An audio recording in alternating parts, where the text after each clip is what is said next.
TitleMatchNetwork.com. Welcome to another edition of the RF Video Shoot interview series. Today we're joined by legendary wrestler Steve Lombardi, better known as the Brooklyn Brawler. Thanks for being here today with us. Great to be here, man. Now, you're legitimately from Brooklyn. You were raised in Bensonhurst, right? I was raised in Bensonhurst. I'm not going to give you the exact street names now because I don't want people going to my mother's house. Yeah. She still lives there. Oh, wow. What are your memories of growing up in Brooklyn at the time? Oh, I have great memories, man. It was a different time in Brooklyn. It was more or less controlled by organized crime. And certain people lived 4 and 5 doors away from me, which I'm not even going to say their names. Right. But I remember one time this one person came up to me, and you would know who he is. They're actually doing a movie about him right now. And he asked me to go get some cigarettes for him. And then I said, well, they won't sell them to me. He says, you tell them they're for me.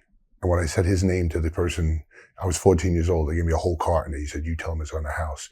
Then me, I'm like a 15-year-old kid. I'm walking into a social club. I go up to him, the biggest boss of them all. And I say, they told me it's on the house. He gives me $5. He goes, you did good, kid. Wow. And my mom got mad because I won the house. And I said, that's what I want to do. Oh, you wanted to get it? Yeah. Yeah. That's kind of a bad business, but... You kind of figure out who it was too, right? Right. I have an idea. Yeah. What are your thoughts on how Brooklyn has changed and become a haven now for hipsters? Has it become a haven for hipsters? A lot of the pop culture guys have... I see a lot of Chinese and Russian coming in. It used to be basically an Italian neighborhood. And I could say my whole block was Italian. Now that I go to my mom's house, it's the same house I grew up in. And it's all Chinese and Russian. Wow. It's just changed. Did you prefer the old gritty days or do you like Brooklyn now? I like the old gritty days. Yeah. When you get a parking space in front of the house. Right, now it's... You can't get a spot now. What age were you when you first discovered professional wrestling?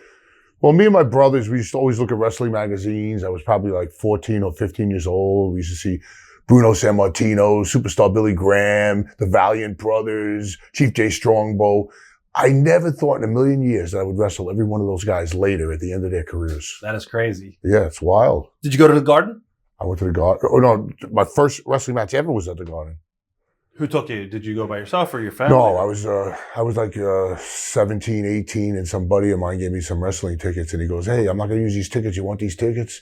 And then I go to the Garden, and we're hanging out. We're drinking a bunch of beers in the Garden. We get a buzz on. We're feeling great. This guy next to me goes, hey, these wrestlers, they go hang out at the Savoy.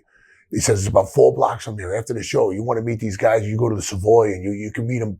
You can talk to them. I mean, they're great guys. I go to my friends, let's do it, man. Let's go to the Savoy. So we're walking because we took the train. So we start walking towards the Savoy. I see from a distance, I go, there's a guy standing outside the door taking a piss.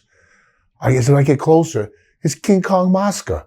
I said, holy shit, it's like I'm walking into Animal House here. Right. Like, he didn't even care who was looking at him. He's just taking a piss in front of everybody. And I said, I didn't care because I was crazy back then anyway. I walked in there, started going, I went up to Mr. Fuji. I said, Mr. Fuji, it's my first wrestling match. Can't you see we're talking? You know what I mean? They blew me off. They blew me off.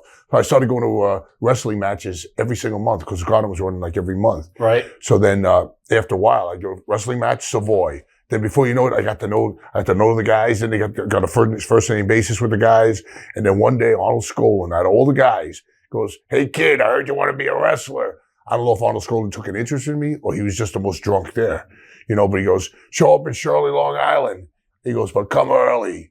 So I said, yeah, fuck yeah. I go to Shirley, Long Island. Me and my buddy, we would drive up there. I go there, we're early, all the wrestlers are just pulling up. He goes, Saito, take the kid in the ring. Mr. Saito, remember him? Yeah, of course. He takes me, he gives me a belly-to-belly, suplexes me. Then he goes to all the boys. Snook is watching, Ray Stevens is watching, everybody's around the rings. They're all watching. He turns around and he goes, heavy. And I thought, wow, yeah, I've been working out, man. It's heavy. I thought it was a good thing, but anybody who knows wrestling, that's a bad thing. You sandbagged him a little bit. Yeah. Well, I didn't on purpose. Right, you didn't know. I was never been in the ring before. Right. I said, it's the same for me, man, because my ribs were killing me and shit, and then I just kept going back. It was like I got hooked on it. Just kept going back. Who was your favorite guy growing up watching? I like Bruno Sammartino. Bruno? Okay. I actually got to wrestle Bruno Sammartino, too. Yeah, you mentioned that Bruno Sammartino was your favorite wrestler growing up. In your opinion, who was the greatest WWF champion in that era? Well, Bob Backlund was pretty over. I mean, when he came out in that red, white, and blue jacket, and I was kind of like, I believed in him because I was still not smart to the business. Right. So to me, it was just like, wow, he's a real athlete. Nobody could beat this guy. And my favorite of all time ever, Adrian Adonis. Great worker for him. He was great, man. And then when they put him with Murdoch, what a tag team. Then I got to wrestle both of those guys. Wow. I wrestled everyone. Explain to the fans who are younger how important the shows at MSG were in that era. Anybody that didn't experience MSG and wrestling has not been to a true wrestling match. And MSG was like the Mecca, the greatest arena that you could ever wrestle in front of. And everybody always dreamed about wrestling in Madison Square Garden, but not many got to do it 100 times. Now, you studied biochemistry before getting into the business. Talk about your background there. How did you find that out? I know everything. Well, I grew up in Brooklyn, New York. I went to St. Bernadette Elementary School. And then from there, I went to New Utrecht High School, which they use the exteriors for Welcome Back, Kotter. Right. So I'm a legitimate sweat hog. And I was a kid across the street drinking quarts of beer. You know what I mean? I never liked school. I hated school. But I passed. It was always easy for me, but I wasn't crazy about it. So then I go to St. Francis College downtown, and I'm going to be a medical technologist. You know why? I'm watching Quincy. I like the Chinese guy, you know, all the shit he's doing with the autopsy. Right. I don't know. My life is just like weird that way. I see the guy on TV. That's what I want to do for a living. So now I'm doing biochemistry, organic chemistry. I'm hating every bit of it. That's when the Madison Square Garden came up. Now, when you got friendly with the boys from going to the hotel and you got friendly with Arnold Skolin and Mr. Saito, and they got you in the ring, did they try to stretch you at all, or, you know? No. They just try to, just a belly to belly. If you never took one, that would hurt you. Yeah. Because you're not used to it. Your body gets accustomed to the moves. So I don't think they deliberately tried to hurt me. What insight can you give into Arnold Skolin as a person beyond what the fans saw on camera? What was he like as a person outside the ring? Oh, my God. Arnold Skolin loved booze. He loved his Crown Royal. Arnold Skolin is the only guy that I ever known in my whole life that everything was a cash business. So like if the house was $200,000, he'd have $200,000 in his briefcase. And when Arnold Skolin got to the hotel, the briefcase would go under the bed and he'd go to the bar. That's crazy. And he knew, and everybody knew it. And I'm saying to myself, you're setting yourself up. I'm from Brooklyn, man. I'm streetwise. I said, you're setting yourself up. Somebody's going to get you. Somebody's going to get you. Nobody ever did. But Arnie was a funny guy, man. He was just, he loved eating. He loved like Italian restaurants. He loved this whiskey. He was a real hard-nosed, a real, hey kid, what are you doing there, kid? You know, he had that kind of graspy voice, but I like him. I see his wife occasionally. She's a real nice lady. So do you credit Arnold and Saito as far as being your trainers? Would they be your mentors? No, I don't. I credit myself. I credit myself because I hung around and I never gave up. And when I started showing up, then they told me, show up at Allentown and Reading. And every time you come to Allentown and Reading, at least you'll make, I think it was $50. And I'm wrestling Piper 1 hour. I'm wrestling Sheik another hour. I'm wrestling another guy another hour.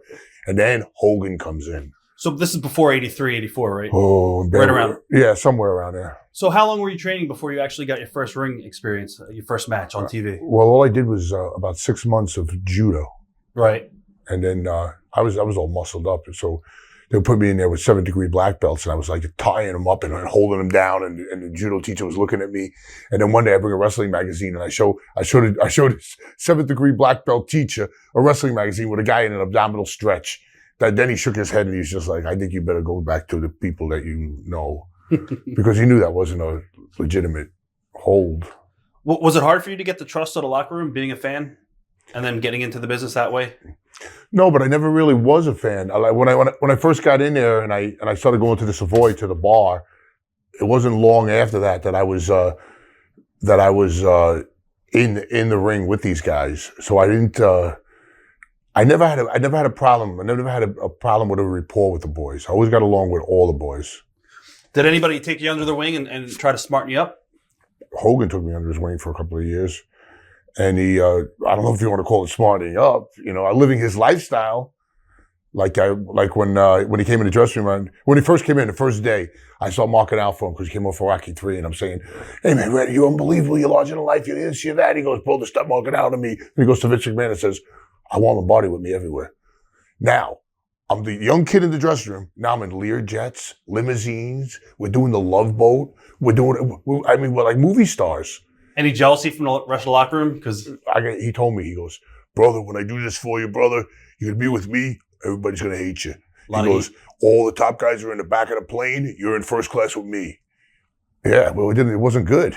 Well, it was good because the money was good. The money got better, but I don't know if it was healthy. Well, he didn't teach me a little thing called taxes. Right. You know what I mean? So I'm making all this money. And now, before Hogan comes in, I'm going to backtrack a little bit. Talk about how the WWE office was run at that point. Vince Sr. was the owner. Who's calling you for the who's calling you for the bookings around this point in time? Was it Arnold just telling you? No, Vince's father was just getting out of the picture. Okay. Who I did meet him. He was a really nice guy. Completely conservative guy. Respected all the territories. Always kept like about 6 or 7 quarters in his hand. He would always flicker them up and down. And then Vince took over. What they would do is they would just give you a sheet of paper, and it would just say like Hazleton, Scranton, and the date. Gotcha. And then you would be on those towns. Okay. Compare how a locker room at a show was run then compared to today's WWE, and in which way, in your mind, works better. Okay, let's use, for example, a battle royal. In my day, way back then, they would say, you're 1, you're 2, you're 3, you're 4, you're 5. Now, they would say, okay, the first guy goes for a clothesline, he ducks it. Okay, he does this, and then the other guy comes in, and then he accidentally almost goes out. I think it was better back then. You like calling it in the ring? It's not calling it in the ring. Just remember the guy before you that goes out. Why do we need to do certain moves? Because it's not going to work out anyway. You got to listen to the fans and see what they want too, right? Yeah. Favorite memories of Gorilla Monsoon? Oh, great guy. Gorilla Monsoon was a good guy. He very respected in Vegas, and he actually wanted to be my best man when I got married. He wanted to come to Vegas, but I never did it. I just jumped on a plane. But he, very classy guy, very respected in the business. When I look at his old matches, they're not exactly textbook matches. Right. But he was a good guy. Memories of working Sweet Hansen? I never worked with Sweet Hansen. You never worked with Sweet? That's one guy. I met him many times. Actually met him at the last Hall of Fame. Good guy. No, not Stan Hansen. I'm talking about Sweet Hansen. Oh, Sweet Hansen. I forgot Hansen. Sweet Hansen. I wrestled him. He was just like kick and punch. Right. It was just, oh yeah, Sweet. I forgot all about him. He's dead now, right? Yeah, he passed away. No. Talk about the importance of a preliminary wrestler in those days in terms of building up the card. Preliminary wrestlers are a lot more important than people think. They say, oh, enhancement guy, jobber, this and that. Without the enhancement guy, you don't have the top guy. The enhancement guy enhances the top guy. And like I said before, I said, Razor knew that I knew this. When all these new guys came in, everybody would get scared. Oh, they're going to take my spot. They're going to take my spot. I knew there was more guys for me to put over. You know what I mean? To make them look good. Then they put me in there with these bodybuilders. They look like robots no matter what they do. I tell them to push me off. It looks bad. You know? But then you get these guys that can do a bunch of stuff like Brady Boone and remember him? Yeah, Brady Boone. Yeah, the cat gimmick. Oh yeah, he says, "Oh, you just throw me in. I'll do a double flip. I'll do this. I'll go to the top. You come behind me. You do this." When a guy can do a lot of stuff, I'll be there for him. Right. Why do you think the art has been lost today, as far as like using preliminary guys? And do you think it ever could come back? I don't know if it will ever come back for them to use preliminary guys again. I think it should. I think once we had the wars between Nitro and Raw, I think somebody didn't tell somebody that the wars are over and all we're doing is competing against each other. What we used to do is a main eventer wrestles enhancement guy and main eventer wrestles main eventer on the pay-per-view. Now it's like every show is a main event. Every show is a pay-per-view. Yeah. Every Raw, a top guy wrestles a top guy. It was never like that. You like it better now, or you like it back old school? Oh, old school. Of course. Old school. You made your TV debut October 29th, I believe, 83 against the Iron Sheik. Memories of working on TV the very first time? Well, actually, that's not accurate. I wrestled Ivan Koloff in my first TV match. And it was crazy. Sheik was the first one that stretched me. But Ivan Koloff, I just talked to him about 2 or 3 weeks ago at an autograph session. And he, I'll never forget, he did that thing where he went to the top and he put his knee in my back with my back facing him and he came straight down on my back. And it was great because for the first time in my life, in the streets of Brooklyn, people would ask me for my autograph. Oh my God, you were on TV. It didn't matter if you were an enhancement guy or a top guy. What about the Iron Sheik? You have to have some great Sheik stories. Oh my God, the Iron Sheik. The Iron Sheik was too much. He walked into he walk into restaurants. I travel with him quite a bit. Oh, yeah. He walk into a restaurant. He goes to the waitress. He goes, "Do you know who I am? I am Ayatollah's bodyguard. I win gold medal. You give me free beer and food." I can't do that, sir. I'm not the owner. I can't do that. You fucking whore. I mean, it was like that. It was like that. It was hysterical back then. Today they would call the cops and they would take him out. Right. But I'm telling you, man, it actually happened. I believe you. I've eaten with him before and seen it firsthand. You've had a chance to work with some incredible wealth of talent in the 80s. Was there anyone that you really learned from most in the 80s when it comes to conducting yourself in the locker room or learning in the ring? I think Bret Hart was a good guy to learn from, because when he first came in, he was like a complete opposite from what Vince was using. You know what I mean? By baseball hat on backwards and looked like a normal kid. He wasn't muscled up. He wasn't this, but he was technically sound. Yeah. He was quiet. He told me, always read a book. Don't ever get involved with the conversations. I'm not a reader. I'm not into that. But he was always trying to tell me stuff like that. Some early memories of Bruno, Pedro, or even Bob Backlund. They were the three major WWF kingpins prior to the Hogan era. How do you compare them in the ring and how they conducted themselves? Pedro had a hot temper. Pedro was when he threw you in for that gut shot where he slapped you in the stomach. That was a real deal, man. He would nail you. Right. If something didn't go well, Pedro would come in the back. He'd take a chair, throw it against the wall. Bob Backlund's memories. You'd walk in the dressing room. He'd be hanging upside down in the stall in the bathroom with the gravity boots. He was very into the step test. And who's the last one? Bruno. Oh, Bruno was just. I met Bruno when he came in later. I wasn't actively wrestling when Bruno was here. I came in when Bruno started doing commentation with Vince. Right. And then Vince wanted them to have one more match, and he said he would if he had it with me. And he still tells that story to this day. He says, because he watched me and the way I take care of people and the way I was working with people, he goes, "I'll work again if I work with Lombardi." And actually Danny Davis as Mr. X. So it was David and Bruno against me and Danny. Who was the most important out of the three when it came to business? As far as what? The business as a whole. Who do you think who did the best? Smartest? Yeah. Out of Pedro, Bob Backlund, and Bruno, I would say Bruno had the biggest name of them all in the North. As far as smart, I don't know what they did with their money, so I don't know. I'm sure they all did well. Bob Backlund, he said he never bought furniture for his house. I can believe it. He bought an oil truck. Bob Backlund's a guy that you can put him on a desert island, he'll make money. He goes to the local Y to take showers to save money on his water bill. Oh yeah, That's yeah. true. And Pedro, I heard he was doing something with a school. Or He's sick now, so what's wrong with him? yeah, I don't know exactly, but he's doing pretty bad. Really? His health is. He's got to be in his 80s, right? Yeah, he's up there. Yeah. He's up there. What was the locker room reaction when Vince Sr. Vince Sr. was going to step down and Vince Jr. was going to take over the company? Well, Vince Sr. got sick, Yeah. And then Vince Jr. Vince Sr. was very high on Andre the Giant.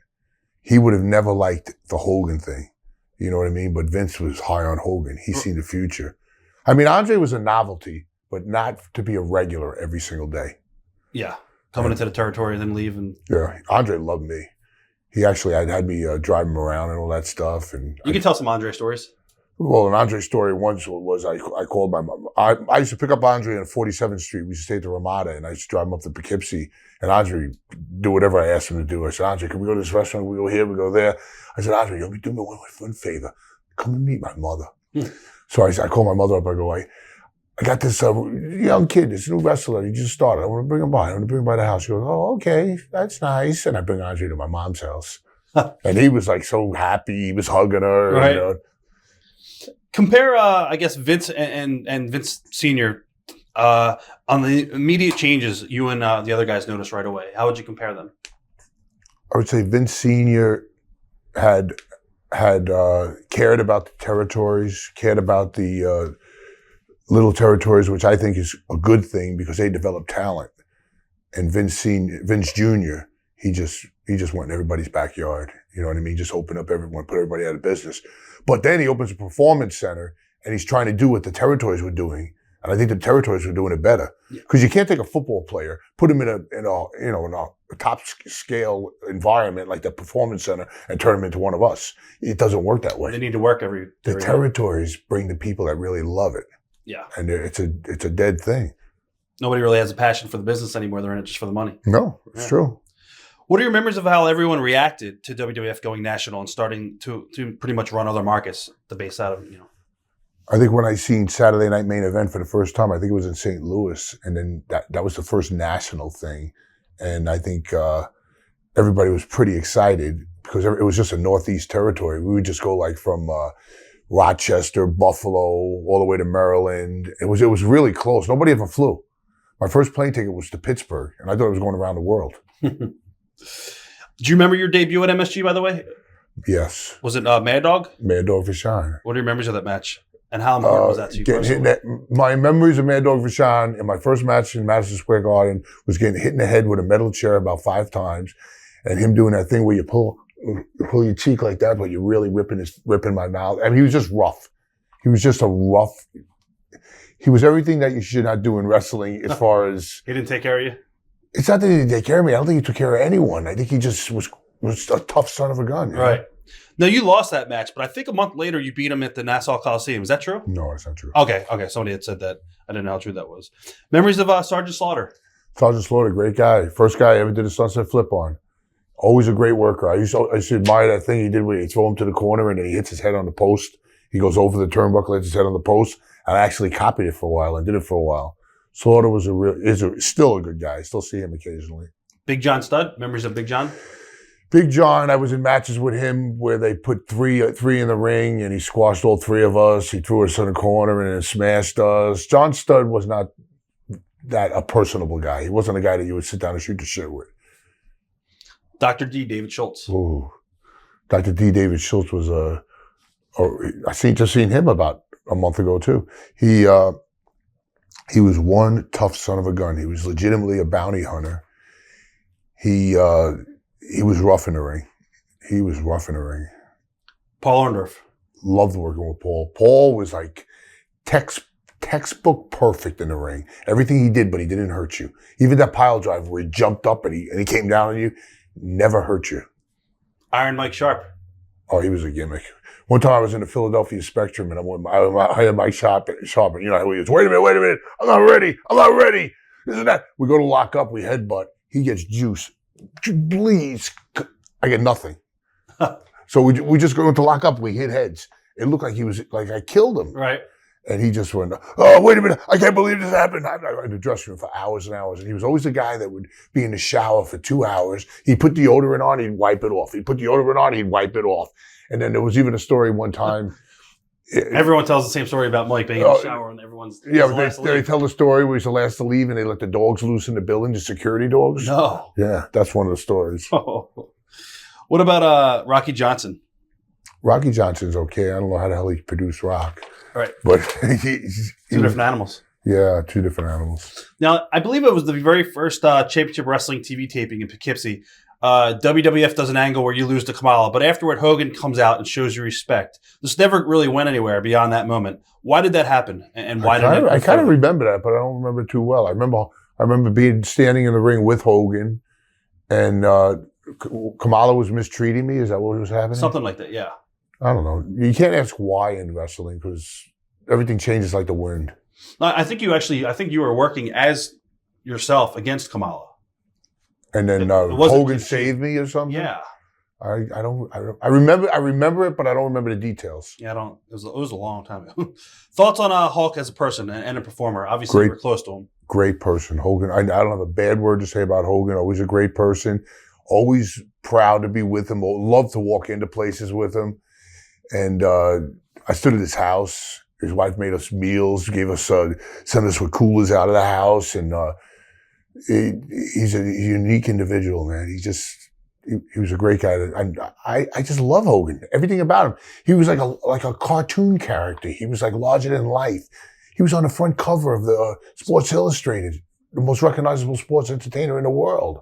Why do you think he took off as such a massive superstar? I think it was his look, and that Rocky movie helped him. Now, one of his biggest foes in the business, and probably did a lot of business for the company as a whole, was Roddy Piper. What are your memories about Hot Rod? Oh, I love Roddy. Roddy Piper, do you remember the Piper story? Oh, yeah.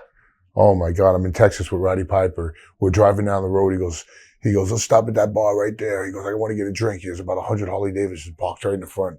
I go, Roddy, we can't go in there because first thing they're going to do is they're going to look at us and they're going to want to fight us. So, because it's a rowdy place. He goes, now we are going in, you know? Right. So we go in the bar.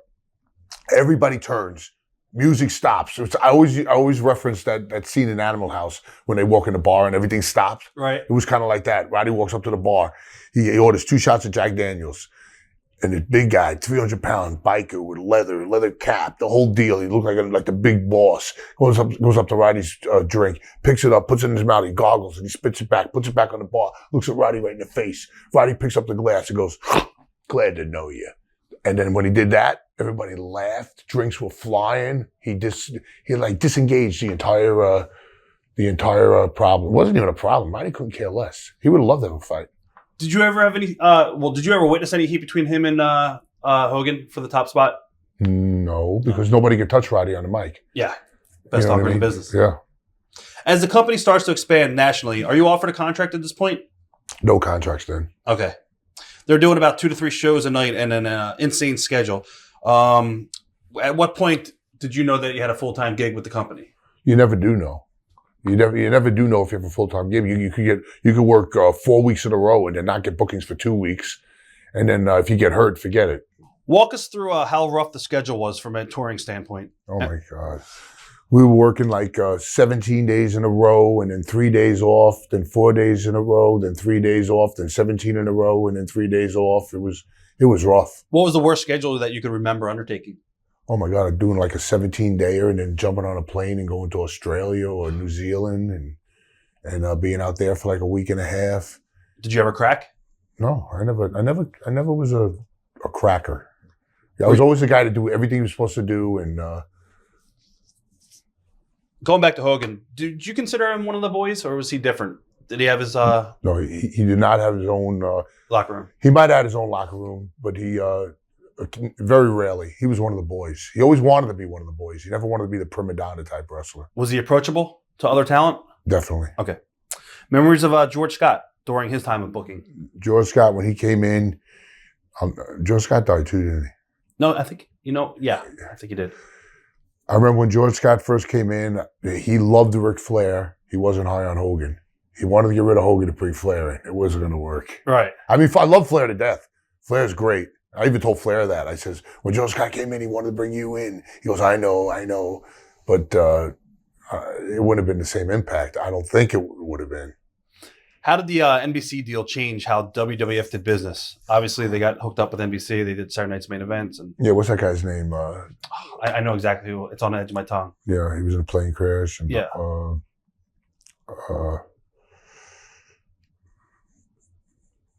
I forgot. Oh, yeah, I know.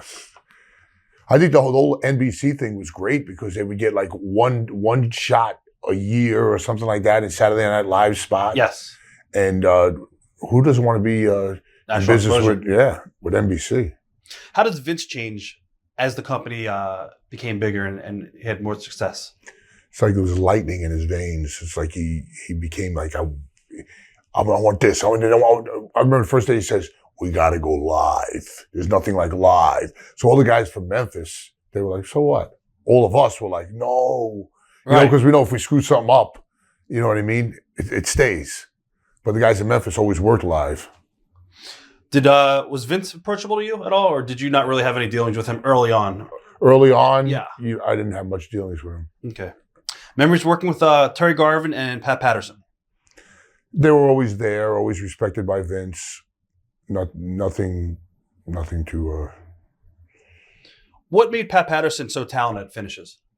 He just had a natural instinct about not giving the people what they expect. Always swerving people at the end. Memories of J.J. Dillon? J.J. Dillon was a very conservative kind of guy. Wasn't really... You would never think he was a wrestling person because all he was... To me, what he was he was a wrestling person, the Four Horsemen and all that stuff. But he was more of an office guy. He would do paperwork and, stuff like that. Back in the 80s, as a wrestler, everyone wants to be world champion. So were you happy with your role, or did you want to be used more? No, because I knew I had longevity. You knew your spot? I knew my spot. I knew longevity. I knew it didn't matter. I mean, if it was not predetermined, it might have bothered me. You weren't like one of the guys that would go to the office and say, hey, try to push yourself to management. I did a few things. I came up with that Abe Knuckleball Schwartz gimmick, and I approached it to Vince, and he liked it, and it didn't last. And I did Doink for a while, and I did the kimchi with Kamala for a while. But the only one I went to Vince with was the Abe Knuckleball Schwartz. Okay. What was the proper way to conduct yourself in the locker room during that time period to keep you from getting any heat? Just pretty much stay to yourself? Yeah, just stay to yourself and let people lock your bags up in the rafters, and people ribbing was on. Who was the king of the ribs, Henning or Fuji? God. No, I would say Marty Jannetty, Davey Boy, Henning, Owen Hart, master at ribs, right? And some serious ribs. Any ribs that stick out? Yeah, well, one of the ribs, like I told in the podcast, I was telling about the rats. And ring rats? No. No. The rats that they fed to Jake Snake. Yes. They used to carry around the fish tank and all this. And I didn't even do it. I told Marty to see. I see all these guys all the time. I said, Marty, I just put you in this podcast. I said, remember the thing with the rats? He goes, yeah, man. He goes, you did it too. I said, I didn't do it. I said, I was in the room with you and I got the heat for it. He turned it over and the rats scattered all over the building. And then the company got like a $16,000 extermination fee. That's crazy. I'm telling you, but the boys, like the Chief Jay Strongwell used to say, the inmates run the asylum. They don't now. I was going to say that. They don't now. Memories of some of the other preliminary talents from the 80s era. And do you think that any of these guys should have been given a stronger push, like Paul Roma? Paul Roma got a little bit of a push with Hercules. Yeah. And, Power and Glory. Yeah. Barry Horowitz, they gave him a little push with, what's the name? Candido. Yep. And what about like guys like SD Jones, Terry Gibbs? Well, Terry Gibbs didn't last very long. He wound up quitting to go to US Air in Pittsburgh. SD Jones, believe it or not, when I was young in the business, I looked at SD Jones the same way I looked at Pedro Morales, like he was one of the guys. Yeah. And you always thought, if you watch him on TV, you always thought he had a chance too. Yeah. George Wells. Oh my God, George Wells. Is he still alive? No, I don't think so. I think he passed away, yeah. Yeah, George Wells was a good athlete. Steve Yaffe. Oh my God. Yaffe, I always say, he's the only Samoan that can't work. I always say that to all the Samoans. Jimmy Powers?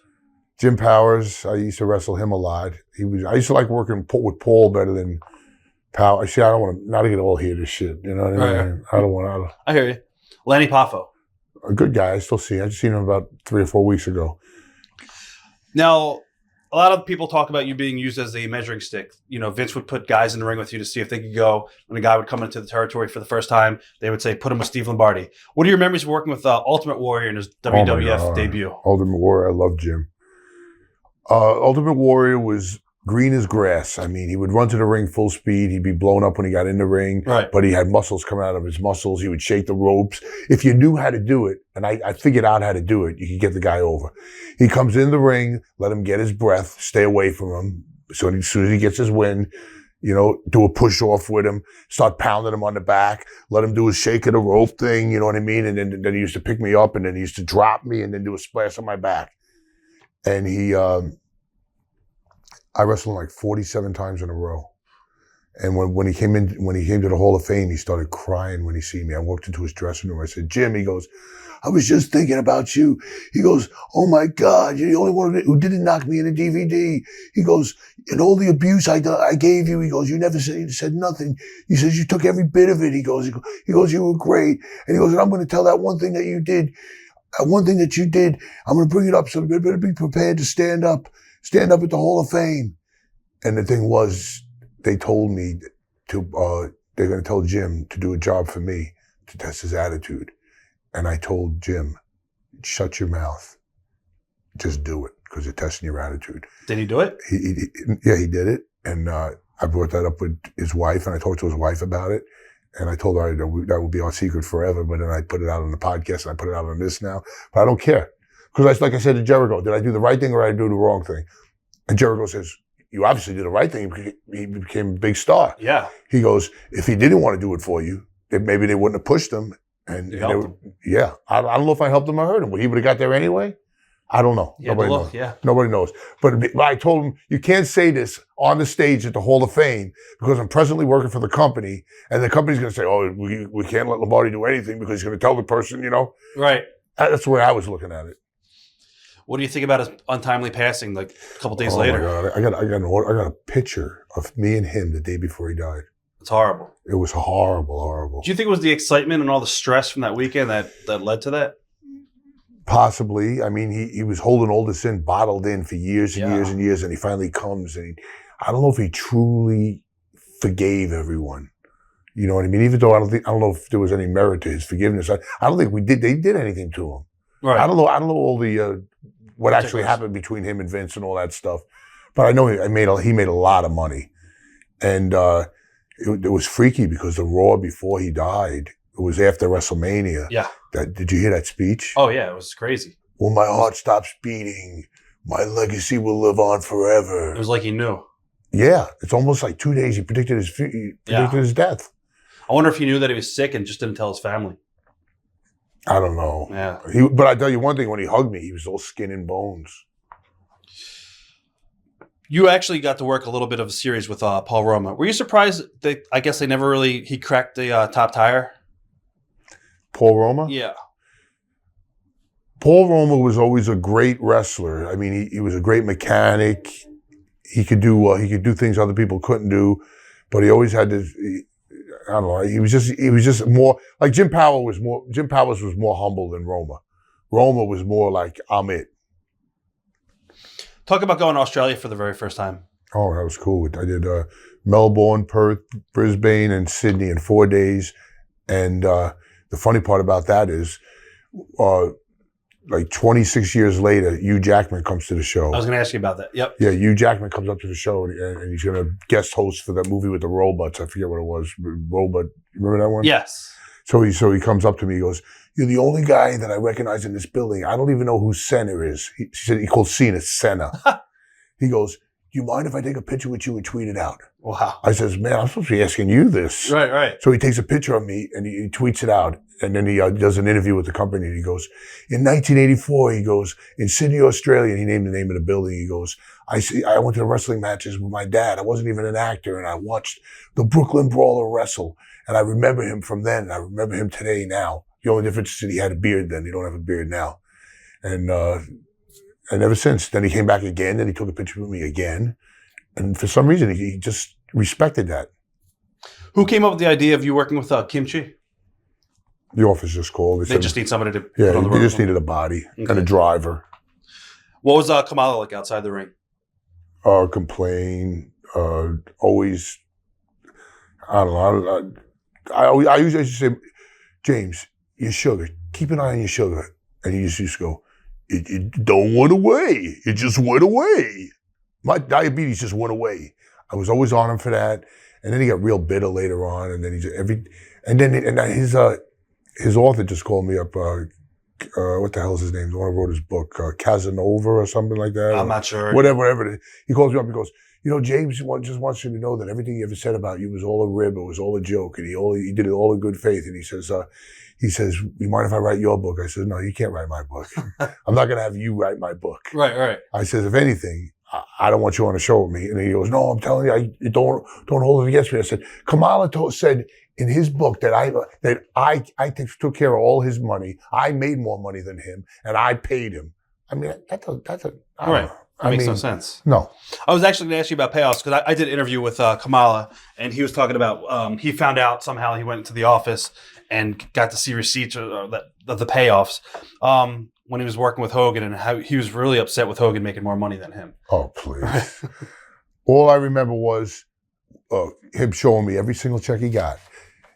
Kimchi, my check's a little down, $22,000 this week.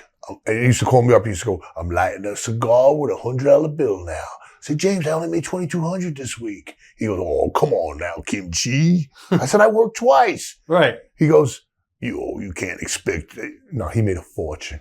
Did you get bigger payoffs when you were working on top with Hawk? Or was your pay pretty much based the same? When I was working, I wasn't working. Oh, you mean when Kamala was working with Hogan? Whenever when you were on a Hulk Town, you would get more money. Remember working with King Curtis? Who was managing Curtis. as the Wizard? Oh my God, he was a character.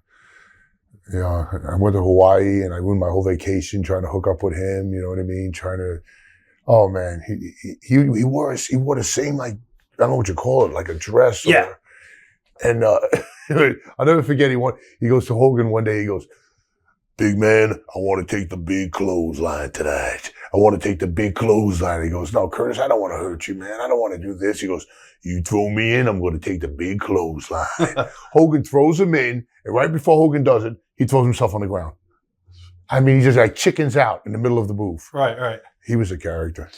Now, when you, actually, Kamala went babyface, and you had a chance to work him. Memories of those bouts working with him? I enjoyed working with him. He used to leapfrog, and yeah, I remember that. I used to whip him with the whip, and then all of a sudden he turned to me. He got upset at me, and then all of a sudden I started working with him. But I really have nothing against James, to be honest with you. I made a lot of money with him. Definitely did. Who came up with the Brooklyn Brawler character, and what is your reaction when it pitched? When it's pitched to you?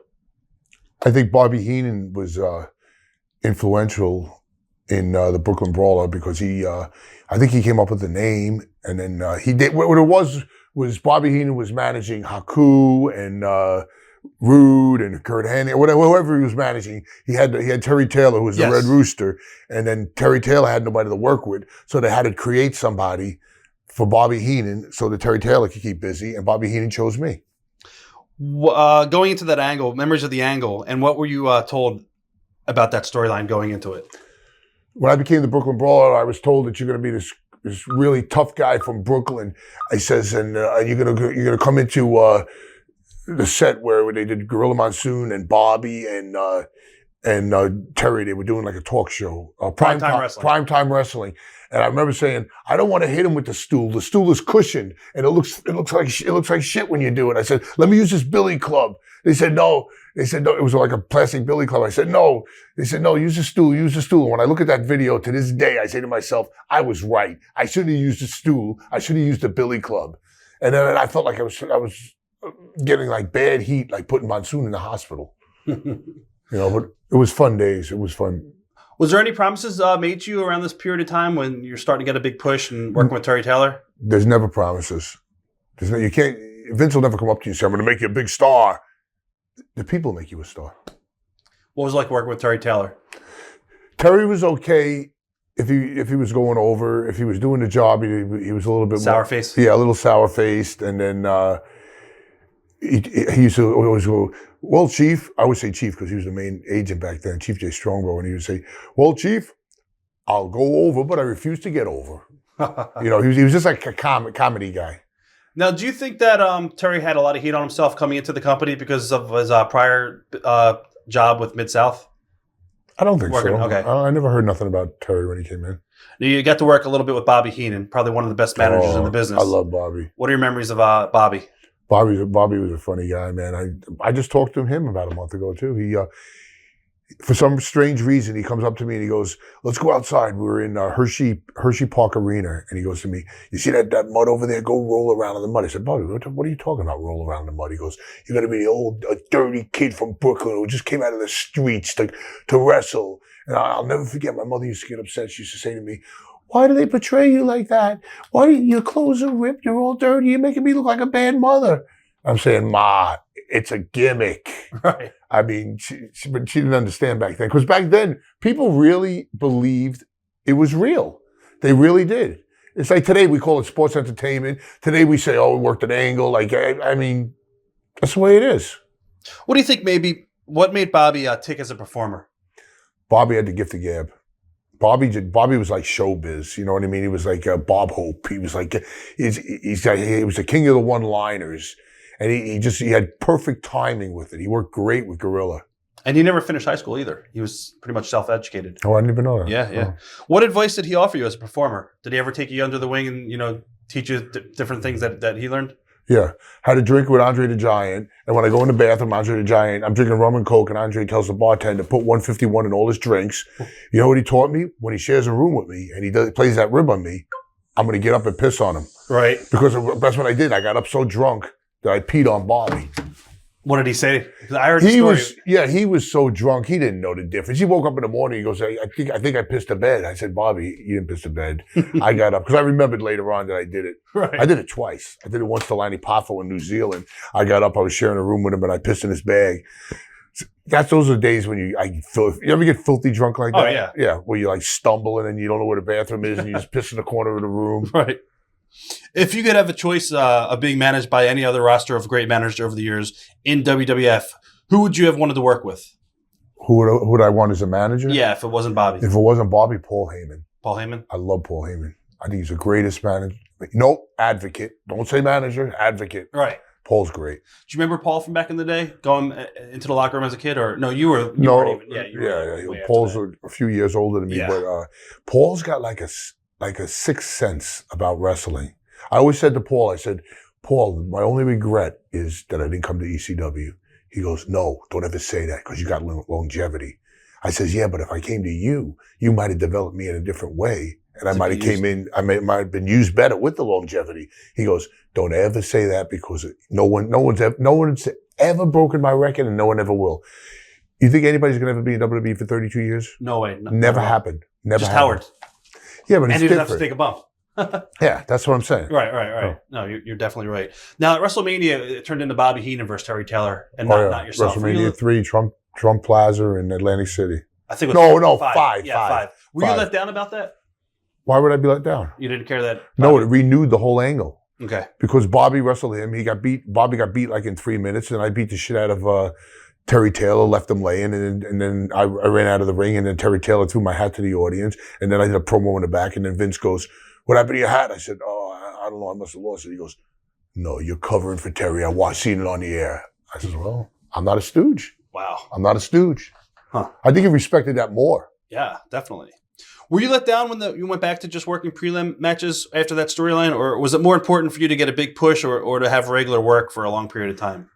I think it was more important to have regular work for a long period of time and having the push and then going back to preliminary, you still have that street credit for having done that. Now, I believe it was WrestleMania 6. You worked dark match. It was the Sky Dome against Paul Roma. Memories of working? Was that 6? Yeah. You mean the Silver Dome? Wasn't it the Sky Dome? No, the one in 6? Detroit. I believe so. Yeah. That was WrestleMania 3. That's when Hogan slammed Andre. No, that was 3. But didn't you work WrestleMania 6? I don't remember. I worked a lot of dark. It was 1990. But in the summer of 1990, Shane Douglas comes into the company, and he worked underneath role in WWF, including a dark match at SummerSlam 90 against you before departing the company. Memories of wrestling Shane, and why do you think he never clicked with the WWF during either of his runs? I don't have too many memories of Shane. I was just talking to him like a week ago, and he's I don't know. He's still got that ECW thing in him, like because we were doing a convention, and then this guy comes in the ring. And he goes, "ECW is dead." You know, like they have a wrestling match there. He stands up like real proud. I said, "What are you gonna do? You gonna run in the ring?" You know what I mean? Right. Something about ECW guys that I respect. Yes. I don't know what it is. It's. You ever watch that movie Vision Quest? Yes. To me, tomorrow is a Vision Quest. I'm gonna tweet that out. I'm going to put Wrestling Tomorrow on House of Hardcore is my Vision Quest because I've never been in that order. That's the one place I've never wrestled. That's crazy. That's why I got to make an impact. I want to make it. I'm going to make an impact. You'll definitely make an impact tomorrow. Definitely. I got to. Memories of going to Japan, working for Tenaru, SWS. Oh my God. Oh yeah. I worked in Japan like 4 times, always felt at SWS. I worked with Tenryu, had a great match with Tenryu. Got to work with the top guy there, Tenryu. Yeah. And they're popping, they're going crazy, this and that. Tenryu comes all the way to New York. Tenryu comes to New York, they say, oh, Brawler worked with Tenryu in Japan, so they know each other, this and that. Tenryu, he didn't, he's broken English and all this shit. Same as Japan, same. Yes. Less stiff. But boring, because he wasn't in Japan. They were tearing the house down. Right. In New York, boring. Fans aren't. They didn't know him. Yeah. They didn't know him. You also got to team up with Rick Martel in Japan. Memories teaming with Rick. Oh my God. Yeah. Me and Rick Martel against Haku and his partner. And I love Haku. He's a great guy, one of the toughest guys ever in the business. He goes to me, walk up to me, give me 2 stiff chops right in the chest. He goes, I give you 1 chop, you take a bump. Sounds easy. gives me two. I give him 2 chops, pop him really good in his chest. 1, 2, and he used to do that thing with his hands where he used to go like this, and he like yeah, and then he did this. He goes for a chop right to my temple and knocks me out, knocked out cold. And Rick Martel's on the apron. He sees I'm knocked out, but when you're knocked out, it feels like 2 hours pass, but like 2 seconds pass. Yeah. Memories of feuding with Big Bully Busick over who the true bully was in WWF. I don't know. It made me look pretty good, man. I wound up chasing him all the way back to the dressing room, and he wound up leaving. You sort of turned babyface at the end of the run. Was that a planned thing to test you and see how you would work in at that role, or no? They just did things. They didn't. I don't think they had plans. Memories of Ric Flair coming into the company. Ric Flair was always a classy guy. You know, Ric Flair would always be the one that would come in a bar and say, everything's on me. You know what I mean? Flair's just he's a great guy. You should have seen him the other day in Charlotte. I was in a convention. He walks into the convention. It was like the president of the United States is walking into the convention, you know, and he's strutting in. Right. But this guy could have made like $5,000 in pitches like in 2 minutes. Oh, yeah. You know, it's unreal. Memories of the launch of Monday Night Raw, and how did that change the company? Oh my God, the launch of Monday Night Raw, was that in the Manhattan Center? Yeah, Manhattan Center. I think I wrestled in the first Monday Night Raw. I think I was very nervous about it because it was live and everybody was worried. And if I'm not mistaken, I think I might have wrestled Tatanka on that. I'm pretty sure. It was exciting, but yet nerve-wracking, thinking like, we're not used to this. You know, if we screw something up, you always had to edit it out. Right, this is live now. No more editing. A lot of pressure on you? Yeah, pressure not to make a mistake. All right.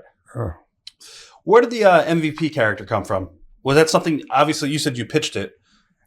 Damien Demento, remember him? Yes. Damien Demento was a pretty good artist. And I remember that movie, The Warrior? Yep. Warriors. And they had the baseball players. And I always had this in my head. And I said, Damien, I gave him a napkin. I said, draw me a picture of a face with a baseball thing on it. That's all it was on a napkin. And he did it really good too. He did it real. So I knock on Vince's door. I go in there. I say, Vince, look at this. And he looks at it. He goes, these glasses come to the nose. He's looking and he goes, and I know the magic words. It's never been done before. When you tell him that, he's fucking, his thing starts bubbling. Right. Never been done. Well, goddamn, we're going to do it. But he did it. We shot vignettes. We did everything. And then one day he says to me, I don't think we're going to go with it. Too much face paint. We got Doink, we got Goldust, we got you. I said, well, get rid of Doink. You know what I mean? Just jokingly. I was always jokey like that with him. Right. Going back to that, did you have a lot of freedom with that character? I loved it because I could do like sign language, and I could do a baseball punch, and I could do like a double axe handle. It was fun. Right. I don't know if it was not too over the top. Why was the character name changed to Abe Knuckleball? Because Vince says that we could be sued by the baseball commission, but then I seen MVP come in. Right. And you know what I'm saying? Come on. I said, Vince, why can't we call him MVP? Mervyn Vern Peterson. You know what I mean? Yeah. But, we don't want no trouble with the Major League Baseball, you know. So, and there might have been a rib to Abe Knuckleball Schwartz. Was it true the character was put on hold because Matt Bourne was let go as Doink, and I guess they needed somebody to play Doink beyond Steve Keirn? Was that around the same period of time? Matt, this is exactly what happened with the Doink with me. My phone rings at home, and Vince goes, Steve, Vince. Oh boy, I know something's gonna happen now. Right. You know what I mean? He goes, I need you to be Doink the Clown. I says, okay. He goes, I need you to fly to Calgary today and wrestle Brett in the main event in Calgary as Doink, because Doink was the top heel right then. I said, Vince, I have no problem wrestling Brett. I have no problem flying to Calgary. The paint job, I'm not going to be able to do. He goes, well, I want you to fly from Detroit to Cleveland. I think that's where Matt was living. His wife will meet you at the airport. She's going to give you the outfit. You fly to Connecticut. We'll have you picked up. We're going to take you to the studio. The girl's going to teach you how to do it. Then we're going to fly you straight to Calgary. And we actually did it. That's crazy day of travel. But it was the weirdest thing in the world because, you know, I'm wrestling as a Brooklyn Brawler. Okay, you know, so heat. And then all of a sudden I come out as the clown, and it's like, oh my God, I can feel the power of the push. The power of the character. push. Yeah. Favorite memories of playing Doink on the road? Favorite memory of Doink would probably be wrestling Brett in Calgary. Brett. In '93, you had a little run in Memphis as Doink. Do you remember? Yeah, I remember that. I was a little pissed off at that. I was in Europe and I was wrestling as Doink with X-Pac, And I always had great matches with him. I love working with him. He was one of my favorite opponents. And I'm wrestling as Doink, and then they tell me, you're going to go straight from Europe, you're going to go to Memphis. But I'm not stupid. I knew Bam Bam Bigelow had a friend, and I forget his name. Not Ray Apollo. I forget his name, but Bam Bam asked for his friend to be the new Doink. Okay, no, I was gonna say Ray Apollo, but no, okay, no, there's another name. If you said it, I'd know it. But what they did was they kept me out of the way while they debuted the new Doink, because Jeff Jarrett and Lawler came while I was still in Memphis. He said, "Hey, we got a new Doink there. You're really great." They were riding me with it, right? So it was memories of teaming with Brian Christopher in Memphis and wrestling Jeff Jarrett and Tony Falk. I loved working with Brian Christopher. He was a talented worker. He had it all. But now I just seen him the other day. He told me he's getting a knee replacement and all this kind of stuff. Back in '92, '93, he was probably if Brian had his head together, and if he didn't have any demons, he would have been great. Awesome on the mic, incredible. Yeah. Okay, let's go back to Memphis. Talk about Jerry Lawler. Memories of working with Jerry. I love Jerry. I just worked with Jerry like 2 or 3 months ago. Worked in a baseball stadium upstate New York, and they were cheering me and they were booing him. Only because we were in New York. But he's a pleasure to work with. Easy. But I'm saying to myself, oh my God, I was in Montreal when he took that heart attack. I was saying, I'm watching him. They had to give him the shockers 9 times. I said, if he dies in the ring with me, I'm going to be the guy that killed him. And then he wants to do a push spot, right? And I'm pushing him on the side of his shoulders here. I'm doing, I'm trying not to touch his chest. Yeah, I don't want to be the one to defib his chest, because if you ask him to this day what caused it, he'll say it's because Ziggler dropped 7 elbows on my chest in a row, which might have, I don't know. I said, then why did you need a stent? Yeah, you know what I mean. I don't believe that. Any idea why Ray Apollo was hired to play Doink full time as opposed to yourself or even Steve Keirn? It wasn't Ray Apollo. It was another name. Yeah, you don't want to mess that up. Yeah, I don't remember. All right, I can edit that out. Members of finally making your pay-per-view debut under a mask as one of the knights for Bret Hart's team, for Shawn Michaels' team. I believe it was '93 Survivor Series. Yeah, I was on Shawn Michaels' team, wasn't I? Yeah. Yeah, Jeff Gaylord, remember him? No, I remember Jeff. You were on Bret's team, I think. Oh, was I on Bret's team? Yeah, Jeff Gaylord was doing the gig all in the house shows, and then when the pay-per-view came, they told Jeff to give me the suit, and he was pissed. You know what I mean? They just made the decision. And Jeff has passed too now. Did you know who he was? Yeah, he passed away. I don't know. He was in jail for bank robbery and this and that. Oh, he was just a clusterfuck. I remember he worked Memphis back in the day too. Yeah. Yeah. And he was an athlete, man. Oh, yeah. He had all the tools. He looked like Brian Lee a little bit. Big guy. Remember that when Brian Lee did the Undertaker? Gimmick, that was like twins. Thoughts on Bret Hart and Shawn Michaels as talents? Bret Hart and Shawn Michaels on talents, just as great, completely opposite. Who was right when it came down to the Montreal situation? No one will ever know. Some people say to this day it's a work. I don't believe it. I was going to ask you, what are your memories of backstage afterwards? I don't. You see, everybody says, well, apparently Bret punched Vince in the face and he walked out. They videoed the whole thing. And not the punch, but Vince coming out and he had no marks on his face. And I asked Bret, I said, Bret, be honest. He goes, I swear on my children, it was not a work.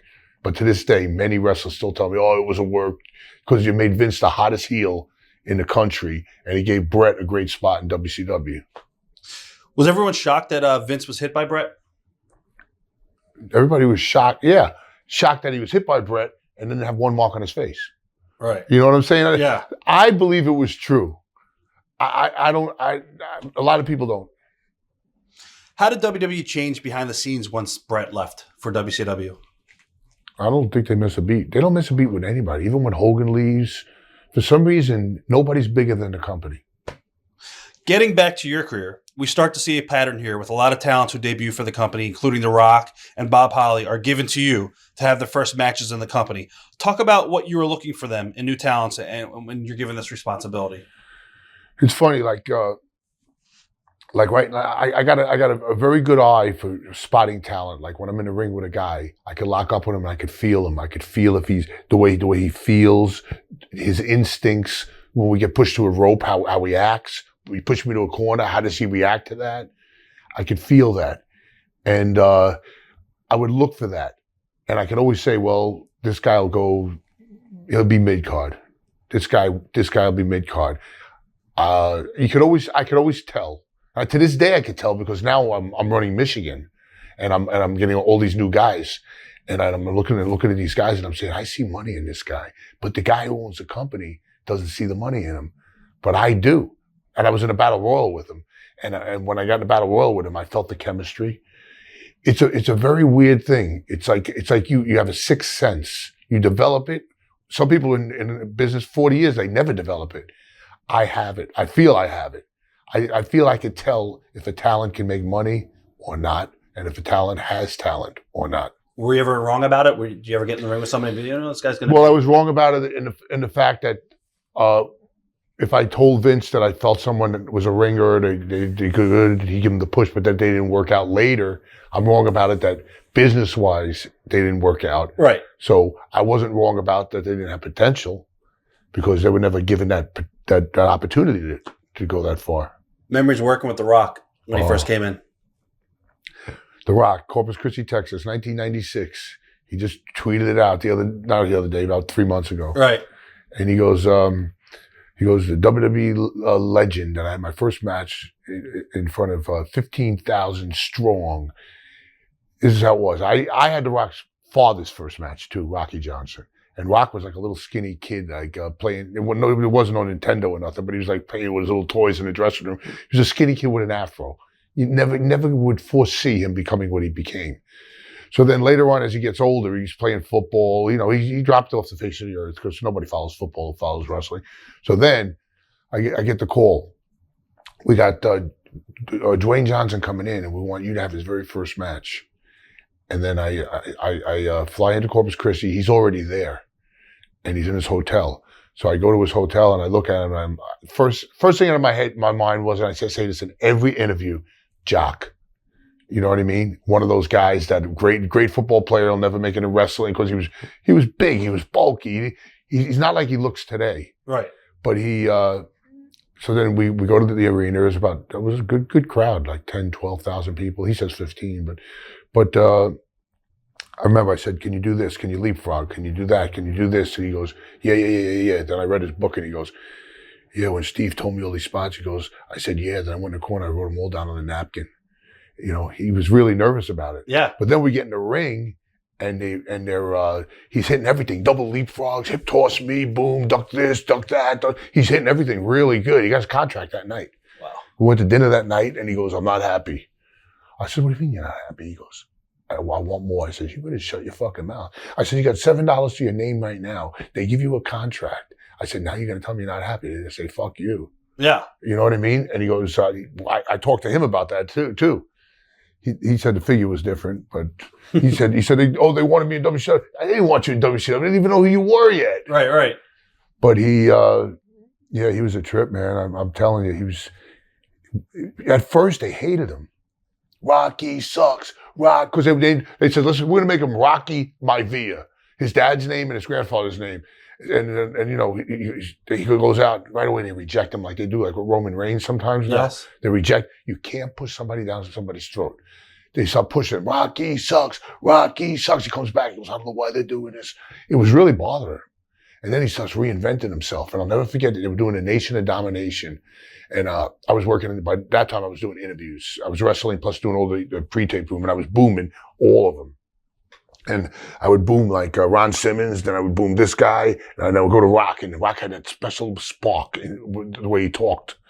And then I could see that he had it. So the big turnaround moment with Rock was when he walked out to the ring and he said, all you people, when I come out, all I hear is Rocky sucks. Rocky sucks. You know what I got to say to you? It doesn't matter what you think. Now, we love you. We love you. It like reversed it. Yeah. Tell the people to go to hell and they'll love you. Do you think it is a case of the company respects you to the point that they trust you to evaluate and test the talents back then? Back then they did. Yeah. Well, they would judge it themselves. They would watch me wrestle the guy, and they would. I didn't have to go, yeah, he's got it, because they could see he's got it or he don't have it.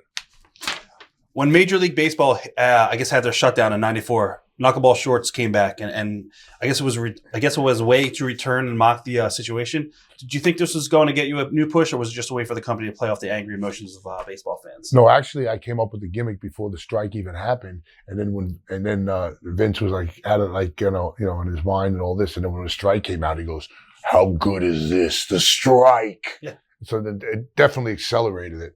What was the backstory of you presenting the Steve Lombardi Trophy on the Raw Bowl in '96?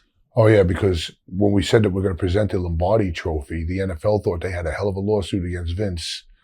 But by putting my picture on it and calling this the Lombardi Trophy, my name is legitimately Lombardi. So they don't have a leg to stand on. Right. But I think that I don't know, because I was never told this, but I think the whole time, the whole Raw, we said tonight, WWE, it was WWF back then, will be giving out the Lombardi Trophy. It was called the Raw Bowl. You know, the NFL, yeah. The NFL was going like this. You know what I mean? Because if they actually showed a trophy that symbolized it, they could hit them with a multi-million-dollar lawsuit. But then when they see my face on the top, it's the Lombardi Trophy. Well, they do have a Lombardi there. Talk about the night you won the WWF title shot during a battle royal at MSG. Oh my God, it was a house show, Madison Square Garden. It was a battle royal, and Ken Shamrock was supposed to go over. Ken Shamrock hurts his sternum, his chest, like he fractured his sternum. So the agents, now they call them producers. 10 years from now, we'll probably call them something else. But anyway, they go, Shamrock can't wrestle. He's hurt, Vince. He's hurt. Vince is just, I was kind of like listening from the outside. Right. And then Vince is like working on papers and stuff, and he just puts his he always puts his glasses down, the tip of his nose. Put Brooklyn Brawler over. He's local. Not knowing and not remembering that he advertised the winner of the Battle Royal wrestles the world champion at the next Garden show. And you knew this, you just don't say anything. I knew it. Who would say something? Yeah. You know what I mean? I don't think Vince would say something if he was in that, if he did that. So then I come back and I told all the agents, Jack Lanza and all these guys, I said, you're not going to get your match. You're not going to get your match. I said, well, I'm certainly going to go to Vince. I go, Vince, if I didn't know, I says, I can't believe this. I go, you advertised the winner of the Battle Royal is wrestles the world champion in the next show. He just looks at me and he goes, you got your match. You know, he always does it with that little bit of hey, son. You know what I mean? Yeah. And then I had the match. And I was supposed to wrestle Brett. And then the Montreal Screwjob happened. But Brett, if you talk to Brett, if you ever interview Brett, did you ever interview Brett? 3 times, yeah. Ask him about that. Brett told Vince, I will put Brooklyn Brawler over for the title, but I won't put Shawn over, because he was that adamant about it. And he told me that if it did happen before the Montreal Screwjob, he wasn't going to kick out. Wow. And I said, I'm going to get in trouble. You know what's going to happen? I'll be covering him, and then he won't kick out, and then they'll say, no. Well, Vince would he'd fire me right there. Oh, yeah. Even though it's not my fault. I would have to throw my body off of Brett, and they would say, that looks stupid, you know? But then the Montreal Screwjob happens, and then Shawn Michaels now has to take that part and wrestle me. But Shawn wasn't the Shawn he was of today.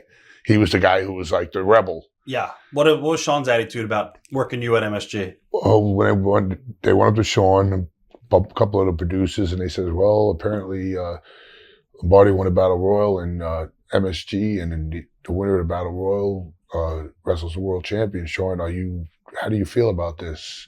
And he, like a little kid, he goes, can you super kick? Can you leapfrog? Can you do this? Can you do that? I said, I'll do anything you want. Right. And that match turned out unbelievable. So he's all business. It was the first day of DX, and we had China and Triple H there. It was like Shawn would do that thing. I'd rock him on the ropes. He'd come, I'd clothesline him. I'd turn around. I knocked Triple H off the apron. China would come in. She'd give me a Frankenstein. It was like great, man. It was like my whole family was there. It was sold out. Whose idea was it for you to come out to New York that night? The office did it. The office did it? Okay. They do it on their own. Talk about your backstage responsibilities for WWE over the years and how they changed. Well, I wrestled for 17 years full time, and then for 15 years I was a television producer. So what I would do is I would do interviews like this with celebrities, like if they did GM spots and stuff like that. Right. And I would do like international. I'd have a camera with a teleprompter, and I'd have them plug international markets, and I'd have them. We do little commercials. I did a LifeLock commercial with Mark Henry and all different stuff like that. I did cold opens. That's the thing that got me the most, the cold opens, because they would say shoot Ambrose with his face darkened on one side and have him walk into the light and do this and do that. Then I go and watch the pay-per-view and I see all the cold opens. I say, I shot that, I shot this, I shot that. But the thing that bugged me the most was I was sending all the tapes back to the office. They were editing them, putting it all together and saying, here, Vince, we got it. You know so what you I mean? get no credit. No, zero credit. And I don't think Vince knew I did all that stuff. I don't think he knew any of it. Talk about talk about producing and running the promos for the company. What makes a good promo? What makes a good promo is inflection. It's convincing through your eyes. You look at someone's eyes, you can tell if they're full of shit or they're telling the truth. Inflection, like I always say, if The Rock said, if you smell what The Rock is cooking, or if you smell what The Rock is cooking, it's got to be a roller coaster like that. And you got to know when to take the dip and when to take the raise. It's an art. It's I think harder than wrestling. Who were the most natural at cutting promos when they were trying to get into the company? Oh, Cena. Cena was really a natural. Rock wasn't at first. Kennedy was very good. MVP was very good. There was a few ringers. Was there ever anyone who impressed you in their promo skills that were you surprised didn't get a job? No, because everyone that impressed me in the promo skills did get a chance, even if they didn't last. Talk about working with Harvey Whippleman, Bruno, behind the scenes. Oh, I traveled with Bruno for over 20 years. He's a good guy. He was a driver. He loves to drive. He would drive like 12 hours instead of flying 1 hour. You know, because he's Did he not like flying, or? He got traumatized. One time we were on a red eye from like L.A. to New York or something like that, and the plane had such bad turbulence where all the oxygen masks fell, and it was scary. I mean, so he had an anxiety attack on anxiety. We thought we were gonna die, and then it wasn't just like your normal, like it was like boom, boom. All the overheads opened, bags were flying out, and so he got traumatized by airplanes. I don't like to drive. I'm sick of driving. Yeah. He loves to drive, even though he was in a traumatic little car wreck with Gorilla Monsoon's son, and his son got killed. Remember Joey Morella? Yeah, Joey. Yeah, he was in the car with Joey Morella. Joey goes, "Go to sleep, Bruno, and I'll wake you up if I need you to take over." So Bruno puts his seat all the way back, and then Joey falls asleep behind the wheel, goes off of exit 5 in the Jersey Turnpike, goes through trees. The car flips like 5 times. Joey's like almost decapitated, and then the car's sideways, and he had a seatbelt on, and Bruno's on the bottom side. He had to climb over Joey's body and go out the window, and he's not scared to drive, but that's crazy. Yeah, he loves to drive. Do you think he gets the respect that he deserves for what he does for the company? Bruno? Yeah. No. He does everything. He's like the go-to guy to get anything done. Right. What are the biggest misconceptions about WWE by people who are criticizing the company or reporting on it? Like, give me an example. The sheets, websites. I think all bitter. I think the people that knock the company are bitter people. I don't have any bitterness in me at all. Now, you're working behind the scenes doing promos. Were you at wrestling at the same time at all, or being on the road? Occasionally. Like Vince threw me in a 6-man at Barkley Center in 2012 because it was our first show at the Barkley Center. So I was actually doing promos and stuff like that, and then he threw me in there, and then he puts me over. Right. And then little things. It would always be like cameos, stuff like that. Memories of Randy Savage. Oh, yeah. I love Randy Savage. He was a great guy. I wrestled him like once or twice, and one time I was, when I first started out in the business, I used to put stuff on the back of my wrestling tights that said, "I'm coming up," and I'm, with all these different little sayings, and Savage, "Oh yeah, brother, I like what you're doing." He goes, "I like that you got some kind of interest that you're using creativity." He was doing that to me. And I'm like, holy shit, man, this is great. What about Elizabeth? Elizabeth was a sweetheart. Randy was high strung. You know what I mean? They were like complete opposites. We've done a lot of interviews with guys, and they said that at times that he would lock her in dressing room closets and stuff like that. Not true. Not true at all? Not true. Do you believe the Randy Savage Stephanie rumors to be true? No. Do you know what I'm talking about? Yes. Okay. Why do you think the company never brought him back? Well, I think it was his choice. He double-crossed Vince, and he was supposed to be on Raw, and he winds up on Nitro the same night. You know what I mean? Would you bring him back? You think that was what the heat stems from? Yeah, it was. He created the heat. Okay. Thoughts on the Monday Night War? I think the Monday Night Wars were great. Competition always makes the product better, and they were kicking our ass for a long time. Did you see the tension behind the scenes? Well, they used to have Howard sitting by the trucks outside looking at the Nitro and reporting everything that happened, and then like Eric was doing things like giving our finishes because we weren't live, but that's where the problem came, where they did away with enhancement guys and all that stuff. That was the best way to do it. Once Nitro began taking control of the ratings, how did things change behind the scenes for WWF? They cut the budget. Vince had like little meetings, and he says, "Well, I don't own a network like Ted Turner, and I don't have endless pockets like Ted Turner, and this and that." But then what did we do? We went Attitude Era, I believe. Yeah, I was going to ask you. Decision was now made to go full blown with the Attitude Era. Thoughts on the era of the company? Oh, the Attitude Era was great. That's when we started booming, and Turner couldn't do it because his station wouldn't allow that. Right. So we had him. Before the Attitude Era became part of the mix, how did people within WWE look upon ECW? ECW was like a cult following. ECW was like, I'm not going to say minor leagues, but like almost like it wasn't respected like it is today. ECW came into work a couple shows for Vince. They did the Raw in Manhattan Center. What are your memories of those nights at some of the guys? Didn't they just sit in the first row or something like that? No. Sandman and a couple of the guys? Well, that was the angle they did, but they also did a couple matches when Paul was doing Barely Legal. They had Little Guido wrestle Stevie Richards. Oh, yeah, I remember I was supposed to cut promos with all those guys, and then like Sabu said to me, Paul, he said, don't do anything for you guys. Paul, he was playing like Paul was playing like a little bit, Paul said he never said that. Right. But he probably did. Yeah, probably did. Yeah. Memories of working with Steve Austin and what he brought to the table.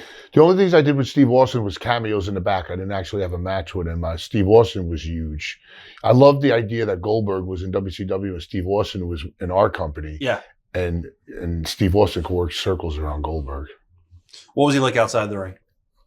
Very, not edgy, but not, put it this way, if I asked him to do a promo, once in a while he'd blow me off. But he was a nice guy, but just a loner. Always on his own, you know what I mean? Always outspoken. Like one time he called Vince and he says, I quit or something like that. Right. And then when he was the ringmaster, he hated it. And until he came up with that Stone Cold deal. But I mean, I tell you, he was a working machine. When you ask guys to do promos and they blow you off, was that it wasn't obvious for TV, it was for other spots and stuff? It's not that they don't blow me off. They go, okay, I'll try to get to it later. Because a lot of guys don't realize the value of it. It's TV time. Exposure. It's insane. Other guys like Miz, Cena, they would always come right in. You know what I mean? And other guys I could never get in. I don't want to even say the guys that I wouldn't get in, but like I even told Jericho that, and Jericho understood that because I gave him shit a couple of times. You know what I mean? I told Jericho, I can't go back and I can't tell these people that you don't want to do anything. I'm going to put heat on you. Yeah. I said, I'm not like that, but most guys would do that. Earlier on in the interview, I had you compare Bruno, Pedro, and Backlund. How would you compare Hogan, Warrior, and Austin and what they meant to the respective eras of the company? Hogan was one of the boys. Hogan was the first. Hogan, to me, had the biggest pop of them all in the 80s. He was huge. Austin was business. Austin probably made the most money. I would say Austin made more money than Hogan, but I think Hogan actually was more over in his era than Austin. Who was the third one? Warrior. Warrior was he was over. I would say I would go Hogan, Austin, Warrior, but Warrior was over. Believe me, I'm not taking because you give me three powerful names here. Yeah. So, but Warrior was over. Memories of working with The Rock on Raw in 2000. Oh yeah, I remember that. That was awesome. That was Andy Richter's friend, Tommy. He used to be a writer, and he came up with the idea, and Rock loved it. He said because Stephanie and Hunter says, you got to start from the beginning again. The man you had your first match with. And then I came out in the garden, you know what I mean? I still got a pop. That's great. You know what I mean? But it was all right. Memories working with Hunter, and you pinned him on Raw. Oh, no, it's SmackDown. SmackDown, okay. He was business to do it. I think when he looks in hindsight right now, he wishes he never did it because it lives forever. And he was great about it. I mean, he had me and Kai Tai come in. No, it was Mankind who made me and Kai Tai come in, face Hunter, and he gave them both the pedigree, and then he would give it to me. But actually, Jericho came in the ring, gave him the bulldog, did the flip on him, went out, referee's down. But when I look at the footage back, the referee's looking right at us. I see all the mistakes, you know. Right. But I still beat the game. Thoughts on Hunter as a person? Good business person. Big politician? No. He doesn't. When you're in his position, you don't have to be a politician. Yeah. No. Did you see the potential in him early on? Yeah, I didn't like it when he was doing that English gimmick, and he was a lot thinner, and he was a lot. Yeah, when he finally hit with DX and all that stuff, that's when I started seeing this guy's going to be a star. What are the best things he brings as a leader for the company behind the scenes today? That he was one of the boys. How do you think he's grown and changed since coming to power in WWE? I think he's becoming a mini Vince. Without a doubt, workaholic. Yeah. Were you shocked when he and Stephanie became a legitimate couple? Not really, because anything can happen. You know what I mean? How do you feel about them one day taking over the company? I think it's inevitable. Yeah. How do you think they will compare to Vince or even Vince Sr. in the way they run the company? I think it'll be different. I think it'll always be successful, but I think that the stockholders will look at it like Vince was the brains, like he was the main guy in the whole company. What does Stephanie bring to the table as a leader? Stephanie's brilliant. She's like Trump's daughter. You know what I mean? Like when she talks, you can just tell she's like right on. Yeah. You know what I mean? Stephanie is smart. I know Stephanie says she's like 8 years old. I watch her grow. She's just, if I had a $1 billion business, I would want Stephanie in a big position. Thoughts on Shane McMahon returning to WWE? Shane's crazy, man. Shane's like a different breed, you know. Yeah. He's like a wild man. He wants to jump off things, and I think it's great. It was good shock value. I think I wasn't crazy about him going one-on-one with Undertaker and coming so close to beating Undertaker fresh. I didn't like that. But I like the fact that he's so ballsy that he jumped off the cage. He could have legitimately killed himself right there. Without a doubt. No. How shocking was it at the time when he exited the company? Were you shocked that he left? No, because his dad probably gave him like $200 million and said, go out on your own, do your own thing. And he opened a Harley business in Brooklyn, and he opened up overseas. He was doing. Oh, he's doing overseas. Some with China or Yes. some. Yeah. Do you think Vince picked Stephanie over Shane? And if so, why would that be the case? I think Stephanie picked the company over Shane picking the company. I think Stephanie was more of a business.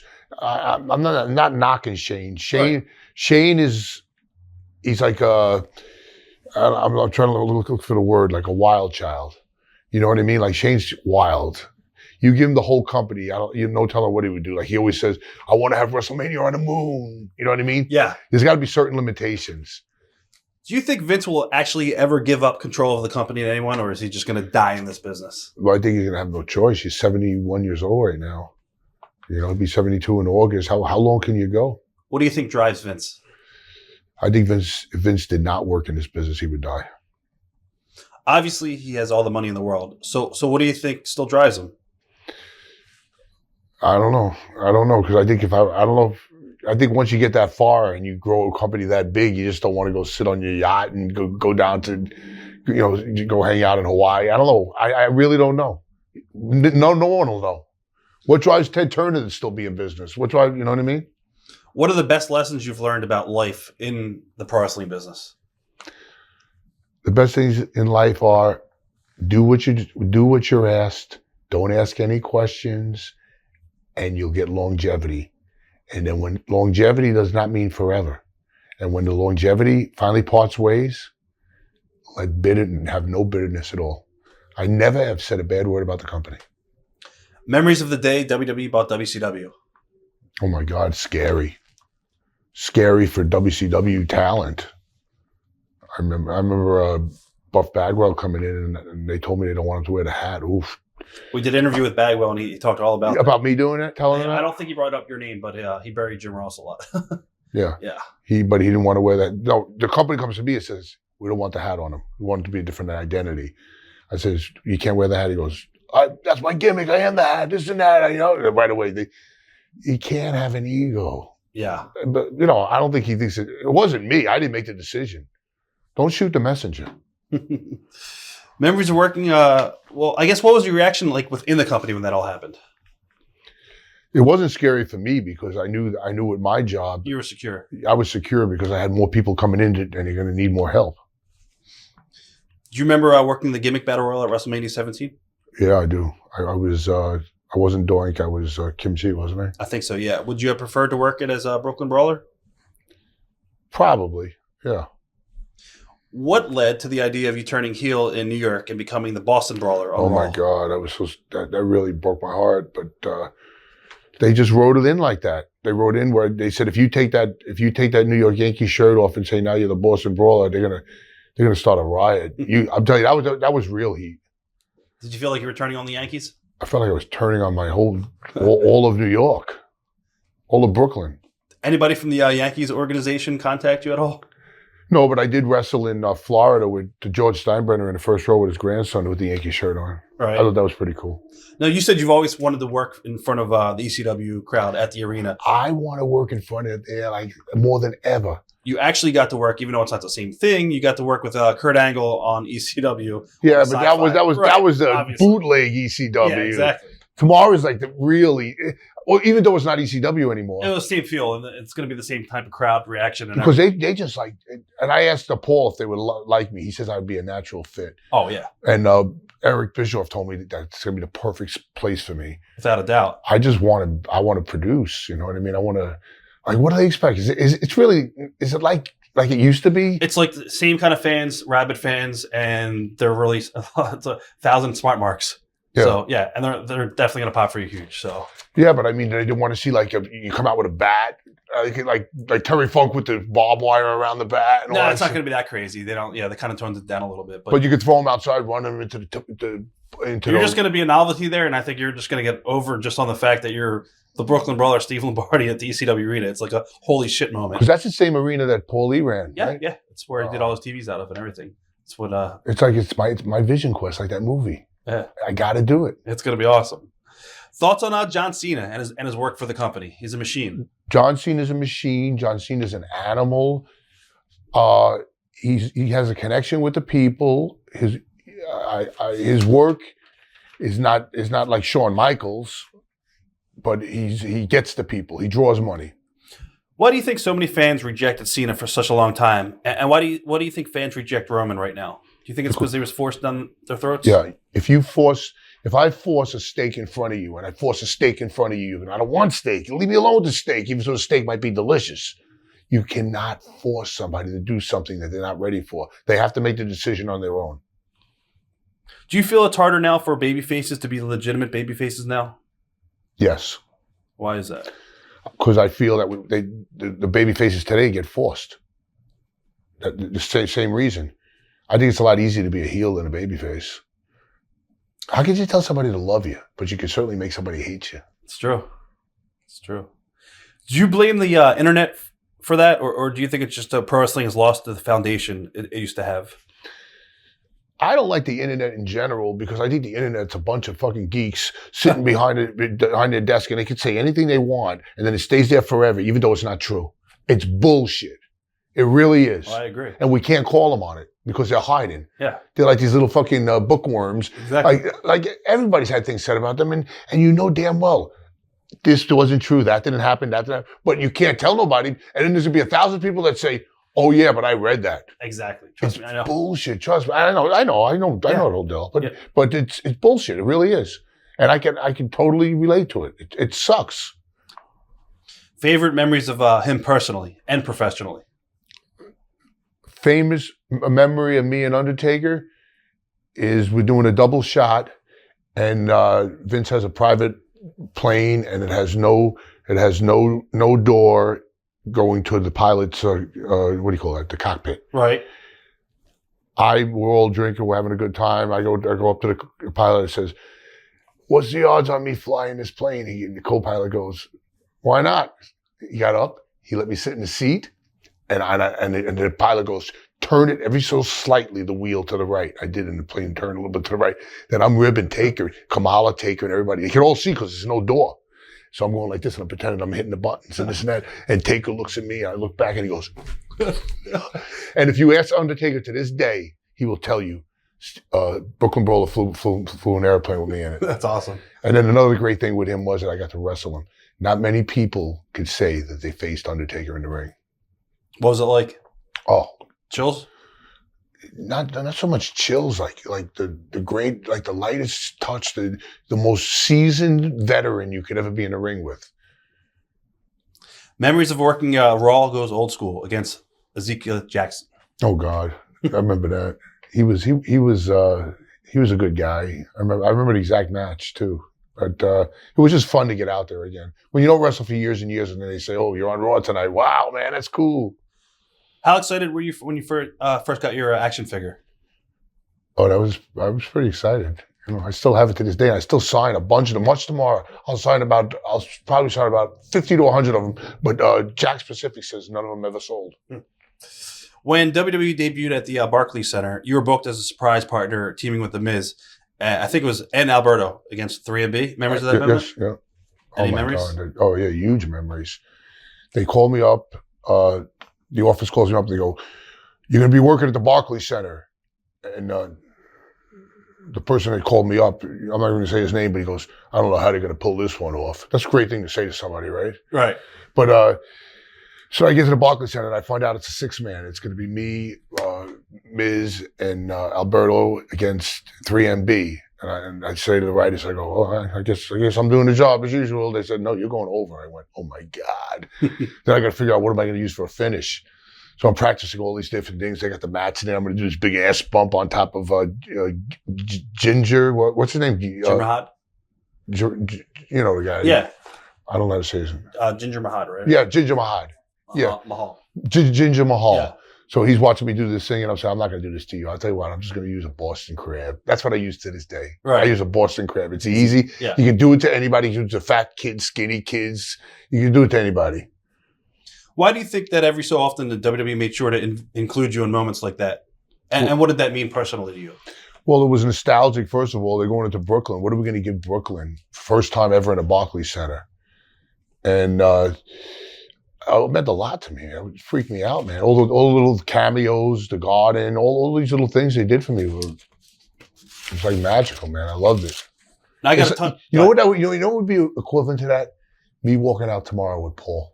Oh yeah, well, would they erupt? Oh my God, yeah, well, they would go crazy. Oh my God, Paul would never do Paul it. hates going back to that building. Does he? Even when they did the documentary for WWE, he didn't want to do that. Why? Too many memories? He just doesn't. He just wants that to be a different part of his life. Oh my But God! I think deep down he's still whatever. If he ever walked out, oh God, that'd be crazy. He's great, I love Paul. Yeah. I'm going to mention some names, and then I got some follow-up questions on some other stuff, and we could probably wrap it up within the next 45 minutes. But the names that I mentioned, any thoughts, any stories that come to mind? Howard Finkel. Howard Finkel, longest, Vince's very first employee. Good guy? Good guy. The Hebners. The Hebners, I never had a problem with them. When they first came in, they were good to do the switch with the refereeing and all that kind of stuff. I never had any personal problems. Kurt Hennig. Kurt Hennig, I love Kurt. I had my first match in my whole life against him. He brought you up to Portland too, yeah. He was a ribber. One time we were in. Oh God! One time he used to stop at pet stores and buy like white mice that they would feed to like animals, like snakes and shit, and they were all dead, and he put it in everybody's pockets and in their bags and stuff. And you bring the bag home, you open up, and there's dead mice in it, all stuff like that, you know.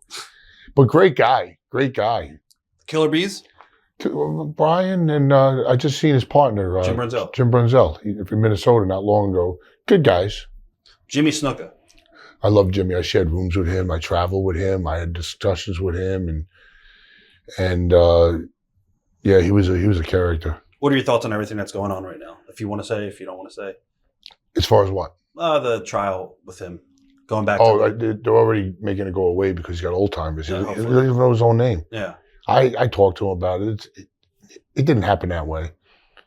I don't even know what they're saying. It's his wife that he marries 25, 30 years later that writes a book. And then what you do, you contradict your husband's words. It's crazy. Coco Beware? I was just with him. He's okay. He's a little bit, I don't know. He's got some issues. You know what I mean? Like this lawsuit thing with the concussions and all this bullshit. I mean, didn't the lawyers call you up and ask you to be part of that? Who? Didn't somebody call you up and ask you to be part of the lawsuit against WWE? Yeah, I told him I would join it, but I'll go only on WWE's side. Yeah. He goes, why would you say that? I said, because you asked me to join a lawsuit without asking me if I ever had a concussion. I said, it's so frivolous. But they said, it's the same lawyers that sued the NFL. And they said, well, the NFL acted that way too, because they said, that would break the company. Oh, yeah. Without a doubt. It would change the whole business. But it's not true. I know. It's not true. And I would go on the stand and I would tell them that Vince cared about everyone. And he certainly changed the whole procedure for testing. With the wellness. Yeah. Jake Roberts. Jake had some demons. Good guy. Every time I see him now, he hugs me and everything, but he had a lot of demons. Out of control back in the 80s? Not really quiet. He was like a quiet drug guy. He wasn't like a loud, obnoxious drug guy. Were you into the party scene when you traveled? Just drinking and stuff like that. Sam Houston. Oh, I seen him too. He was in jail for a couple of years, and he was okay. I liked working with him. He was talented in the ring. Owen Hart. Oh, I loved Owen. Owen was a great guy. I worked with him as Blue Blazer. I worked with him as Owen. He used to call me Barrel Chest. And he, just a great guy. Hercules Hernandez. Oh my God. I'm with Hercules Hernandez in Europe, and he used to double us up in rooms and shit. And Hercules would be out all night long, come in, and I'd hear him come in, and in the morning you got to be at the bus at like 8 o'clock or 9 o'clock, and I'm getting ready. I'm saying, Herc, get up, man, get up. And I look at him. He's completely naked, pissing straight up in the bed. I'm going, oh my God. So what do? Do I go downstairs and stooge him out? No, I try to fucking sober him up. But he's saying to me, I'm not fucking, I don't care. You know, I mean, it was crazy then. But you didn't get fired back then. Ronnie Garvin. Ronnie Garvin was very greedy, not greedy, he took too many privileges in the ring. He would beat you up. He would take liberties with you? Not with me, with anybody, with any enhancement guy. He would like really be real stiff in the ring. But if he did it today, I'd beat the fuck out of him. Tony Atlas. Okay, he's funny, but he's way out. He's a good guy. He's a little out there. He's probably the one that's going to watch this. Did he ever make you walk on him? No, but he's got a foot fetish. Oh, yeah. He admits it. Dynamite Kid and Davey Boy. The Dynamite Kid and Davey Boy were good. They always took care of me in the ring, and I shared rooms with Dynamite before, and Dynamite was the one that would never get up to go to the bathroom. He would just tilt his body to the side and piss on the floor because I would hear it, like, and I knew it. It was a regular thing. Right. That's why I always gave him that bed. Junkyard Dog, JYD. I wrestled him a bunch of times. He was a good guy. He was over. Superstar Billy Graham. Oh, Superstar. I wrestled him too when he did the karate gimmick. He was okay. He had a few issues with the company over the years, but I always liked him. George Steele? George Steele was okay. Wrestled him too. Michigan State Fair, 60,000 people. Throws a chair at me when I go outside, and my whole body turned black and blue from neck to the bottom. Oh, wow. I'm telling you, he almost killed me. Blackjack Mulligan. Blackjack Mulligan, didn't have many dealings with him. Haku? Haku wrestled him many times. Good guy. Ricky Steamboat. Oh, Ricky Steamboat was the man that when I was an enhancement guy, and we were doing TV in Allentown with Reading, and then Ricky comes in, and they put me with Ricky. And Ricky gives me the most competitive match. And he's the first guy to ever like really give me something in the match. And after he did that, all the other boys started doing it. So he started that. I just seen him and his son. Every one of these people that you're mentioning, I just seen. At a convention? Yeah. David Sammartino. I haven't seen him. His father and him don't get along very well. He had big shoes to fill, and I don't think he couldn't fill them. Tito Santana. Tito, good guy. Just seen him too. Good guy. He's a school teacher now, and his wife's got a good job. His kids became lawyers. He's doing really good. He told me, "What's your secret? You're not aging." I said, "Believe me, I'm aging." Big Boss Man. Big Boss Man was a good guy. He liked to smoke a little bit of reefer. He used to say, "I got a monkey on my back. I got a monkey on my back." That's what he used to say to me all the time. Nikolai Volkov. Good guy. I travel with him a lot too. He used to cook in the room. He had like a hot plate, and he would cook all these meals in the room. Real good meals too. Right. Tony Garea. Tony Garea was a good guy. Saved his money. Guy who never got a push, but probably has more money than most of the top guys. Brutus Beefcake. Brutus Beefcake. I was just seeing him too. He wrote, he was with Hogan all those years, and anytime Hogan did something, he took care of Beefcake and this and that, and I got nothing against him. I had nothing good or bad to tell you about him. Hillbilly Jim. Great guy. Rene Gallet. Very old now. I seen him. Yeah. I seen him, man. He's like 88 or something like that. Sid Vicious. Oh my God. Time bomb. I mean, he was to me, he was the only guy that was more impressive looking than Hogan at one point. Yeah. You know, he was bigger, he was taller. 1991. It was just if he would just do business, he would have been a multimillionaire today. Without a doubt. Tatanka. Tatanka's a great guy. Kevin Nash. Oh, I love Kevin Nash. He just turned me on to these Timothy Beale kid, and I'm going to do movies with him because of Kevin Nash. Kevin's doing 3 of them with him now. Bam Bam Bigelow. He was a good guy. I like Bam Bam. Savio Vega. Savio Vega. When he came in, everybody was like, he's going to be the biggest thing ever when we see Savio Vega. And I looked at him, I said, I don't know. I don't see the look, but good guy. Lex Luger. Just seen him too. He's in a wheelchair now. He was very more into bodybuilding probably than he was into wrestling. But he found God. You know what I mean? I didn't know God was lost. And then don't find God when something goes wrong. I'm not knocking you, Lex. Right. I'm just saying. I like people that if they're going to be religious before the bad thing happens. Chris Benoit. Chris was a very religious person, and his wife Nancy had surgery. She had like a fused disc in her neck or something like that, and I called him up and I said, Chris, just checking on Nancy, making sure she's okay. And he called me back and he goes, you touched my heart. He goes, you cared enough to call my house about my wife and this and that. So then when he didn't show up that night, I kept calling his phone. And I said to myself, oh my God, now I'm going to be on record. Right. You know what I mean? What are your thoughts on that whole I don't know. He never failed the drug test. He never failed. And the drug test ain't a work. Right. I mean, because it's an independent drug testing company. It's a publicly traded company. They're not going to allow that. They're not going to let people get away with it. Edge. Edge is a good guy. Eddie Guerrero. Eddie Guerrero, good guy, hothead. Then becomes a loving guy. He worked ECW. He worked ECW and Ring of Honor. Yeah. Yeah, talent. His expressions alone. Bubba and Devon. Oh, I love Bubba and Devon. X-Pac? I love X-Pac. One of my favorite opponents of all time.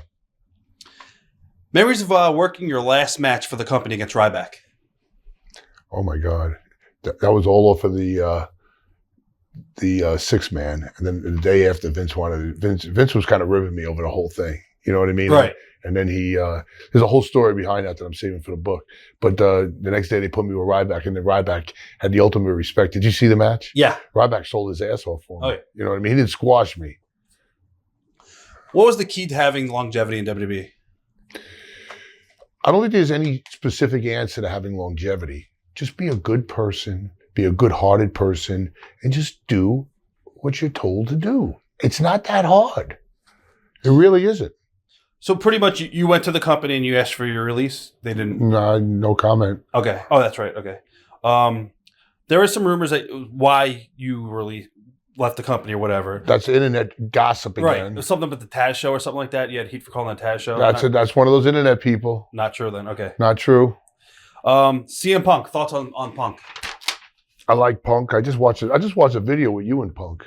Which one? The one where these two guys came up to him and they were interrupting his conversation with you or some shit like that. I think he slapped me or something, pushed me or something like that. Yeah. I just watched that not long ago. Yeah, it was Ring of Honor. I think Punk was a good guy. He made his money and he just got sick of it. Yeah. What do you think about him getting involved with UFC? I think it was a brilliant move because he knew what did he make, $360,000? Yeah. And an extra $60 for wearing a logo or some shit. I think he's smart. I would do it. I'll go in there for that kind of money. They just won't pay it. So now what are you doing after the WWE deal? Pretty much doing... I'm working more now than I did then. I'm doing better now than I did then. I'm doing indies. I'm doing... there's a territory that's opening up in Michigan. I live in Michigan. So what we're doing is the guy who owns the company in Michigan, he's got a backer, a doctor, who's going to give him like $150,000 to put into the company. Right. Only if I run it. So I got to do the finishes. I got to do the payoffs. I got to bring the talent in. So what do? First day in, I completely fire 3 people that I find out are stealing. And then and now what I'm doing is I'm cutting the budget. I'm creating stars instead of paying this guy $3,000 to come in. Yeah, that's crazy. You can't do it. How has pro wrestling changed on that level from when you broke into the business? As far as the indies now? Yeah, totally different, right? Yeah, but it's great because I got so much knowledge. You know what I mean? I could go into the indies now and I could. That's why I'm so excited about tomorrow too, because Bubba and then told me this is such a great run show. You know what I mean? So I want to see how you guys operate because I want to bring this all home to UCW. Do you think WWE might put you in the Hall of Fame one day? Nah, I don't know. I doubt it because I think they look at titles and belts and things like that, and but you never know. They have some actors and stuff like Pete Rose. Yeah, well, that's a celebrity. Yeah. The celebrity wing. They put Coco in there. You know. Any regrets when it comes to your time in WWE? No regrets. You never really went out and worked other territories such as NWA or AWA back in the day.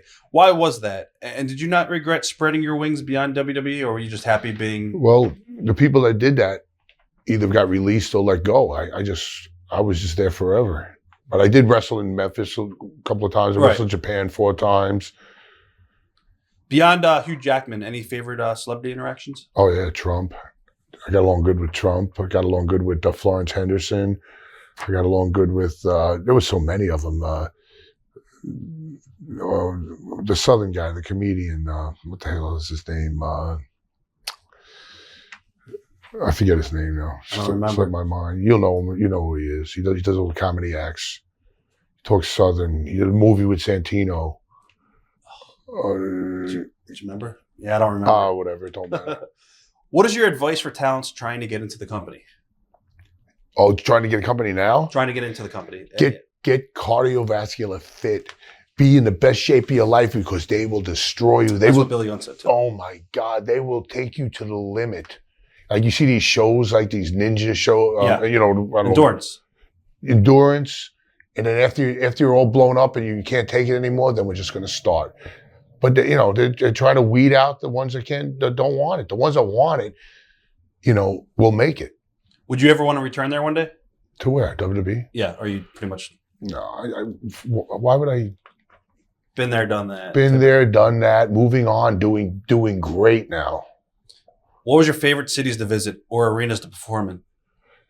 I love the Barkley Center. I love Madison Square Garden. I love that I wrestled in Wembley Arena. I love that I wrestled in Royal Albert Hall in London. I love that I wrestled all over Australia. I love that I wrestled in India. I love that I wrestled in Kuwait. I've wrestled everywhere. So many guys are banged up from their time on the road and the bumps that they have taken. How are you feeling these days physically? Physically, I'm in better shape now than when I was 25. Wow. You had neck surgery over a decade ago? Yeah, I had minimally invasive neurosurgery through my throat and my neck, and I had 2 lower back minimally invasive surgeries. But they were all like you're in the gym the next day. It's crazy. That's a new surgery, right? Yeah. What's the best and worst thing about not being on the WWE road schedule anymore? The best thing about not being on the WWE work schedule is I got all the knowledge and I brought it with me and it's working for me. It's really, I love it. That was the best thing. The worst thing about not being WWE, There is no worst thing, but I'm just saying I can't think of an answer for that.